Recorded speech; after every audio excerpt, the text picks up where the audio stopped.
नमस्कार, सुस्वागतम, वेलकम, अभिनंदन। मैं हूं डॉक्टर वाय राखी, आप लोगों का स्वागत अभिनंदन करती हूं। कैसे हैं आप लोग? सबसे पहले बताइए।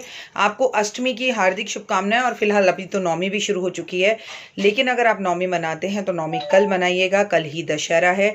दशहरे पर भाई को टीका किया जाता है। उम्मीद है कि आपके यहाँ पर भी टीके का ये त्यौहार ज़रूर होता होगा। आज मैं आपको एक कहानी सुनाऊंगी जो उन लोगों के लिए जो आज तक तो अष्टमी पूजते हैं तो लड़कियों के पैर छूते हैं, अष्टमी पूजते हैं तो देवी पूजा करते हैं, लेकिन फिर उन्हें पता नहीं क्या होता है कि अचानक से अगर उनके बहन के बेटी के गर्भ में बेटी पैदा हो जाए तो बेटी पैदा होने से उन्हें प्रॉब्लम होने लगती है। तो औरत का सम्मान या बेटी का मान केवल दुर्गा अष्टमी या नवमी तक मत करिए। इस कहानी को सुनिए। शायद आज आपको ये कहानी सुनने के बाद आपको समझ में आए कि ज़िंदगी में महिला का, बेटी का होना कितना ज़्यादा ज़रूरी है। एक स्कूल था, उसके अंदर आज नई टीचर आई। टीचर बहुत खूबसूरत थी। टीचर बच्चों को पढ़ा रही थी। टीचर का स्वभाव बड़ा सरल था। टीचर बच्चों को पढ़ाते पढ़ाते अक्सर मुस्कुराया करती थी। बड़ी दिन हो गए टीचर को बच्चों को पढ़ाते हुए। धीरे धीरे बच्चे जो है वो टीचर के साथ घुल मिल गए और टीचर से पूछने लगे, मैम आप बहुत सुंदर हो, मैम आपकी उम्र कितनी है? तो टीचर ने कहा मेरी उम्र 35 ईयर्स है। तो बच्चों ने कहा मैम आपके बच्चे कितने हैं? तो टीचर ने कहा मेरी शादी अभी तक नहीं हुई है। तो बच्चों ने कहा मैम ऐसा क्यों, आप इतनी खूबसूरत हो, फिर आपकी शादी क्यों नहीं हुई? तो टीचर मुस्कुराने लगी, बोली इसके लिए तो मुझे तुम्हें कहानी सुनानी पड़ेगी। तो बच्चे बोले हाँ हाँ मैम ज़रूर, आप हमें कहानी सुनाइए, क्योंकि हमें जानना है कि आप इतनी सुंदर हो, आपने अब तक शादी क्यों नहीं करी।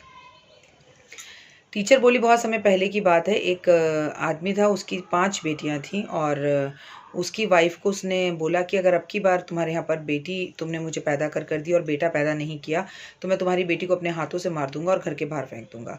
कुछ टाइम बाद उसकी वाइफ प्रेग्नेंट हुई और उसकी वाइफ जब प्रेग्नेंट हुई तो उसे बेटी ही पैदा हुई। अब वो बेहद खुश जो है दुखी हो गया और इस अपनी पत्नी को ये कहने लगा कि बस आज रात को मैं तुम्हारी बेटी को मार दूंगा।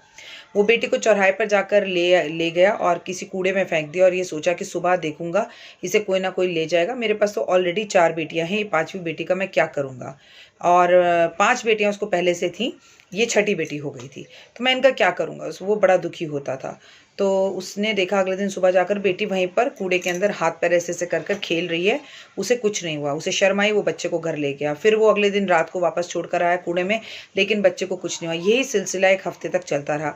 लेकिन बाद में उसने सोचा कि कोई फ़ायदा नहीं, इस बच्चे को कोई ले जाता नहीं है, मैं रोज़ उठकर बाहर जाता हूँ। उसने अपनी पत्नी से बात करना बंद कर दिया और वो अपनी पत्नी से बहुत रुष्ट हो गया। अब उसके पास टोटल 6 बेटियाँ थीं।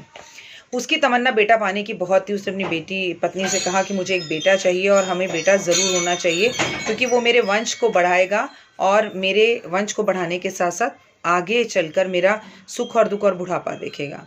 समय बीता, उसकी वाइफ को एक बेटा पैदा हुआ, लेकिन जैसे ही बेटा पैदा हुआ एक बेटी मर गई।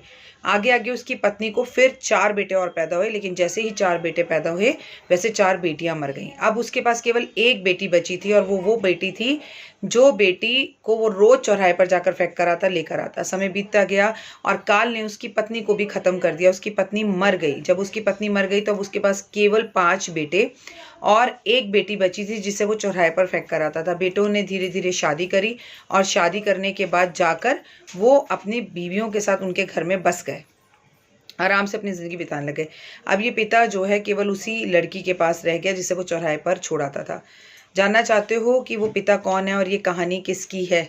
ये कहानी है उस लड़की की, उस टीचर की जो वो अपने बच्चों को सुना रही थी। तो उस टीचर ने कहा ये कहानी मेरी है और मेरे पिता बहुत बूढ़े हो गए हैं, मेरे पिता मुझसे माफ़ी मांगते हैं, मेरे पिता चल भी नहीं सकते और मैं अपने पिता की सेवा करती हूँ।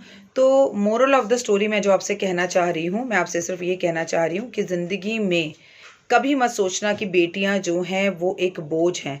आपका बेटा आपको भरी जवानी के अंदर छोड़ देगा, पर बेटियां कभी नहीं छोड़ेंगी। प्लस आपको केवल दुर्गा पूजा वाले दिन बेटी बेटी नजर आती है। सड़क पर चलती हुई लड़कियां आपको अदरवाइज कोई सीटी मारता हुआ, कोई आंख मारता हुआ दिखाई देता है। तो याद रखिए, हर दिन औरत से शुरू होता है, हर दिन शक्ति का दिन होता है। और मेरे सर पर भी ऊपर ये माँ दुर्गा बैठी हुई हैं। तो औरत का मान सम्मान केवल अष्टमी और नवमी में मत कीजिए, अपनी घर की औरतों का भी मान सम्मान कीजिए और बेटियों को जन्म लेने दीजिए, क्योंकि बेटियों के बिना संसार अधूरा है। जैन धर्म के अंदर कहते हैं जिसके घर बेटी ना हो उस घर का पानी नहीं पीना चाहिए। उम्मीद करती हूँ आपको ये कहानी पसंद आई होगी। कल विजयदशमी पर मैं आपको रावण की एक मज़ेदार कहानी सुनाऊंगी। जुड़िएगा ज़रूर मेरे साथ, लेकिन कमेंट्स में बताइएगा ये कहानी आपको कैसी लगी।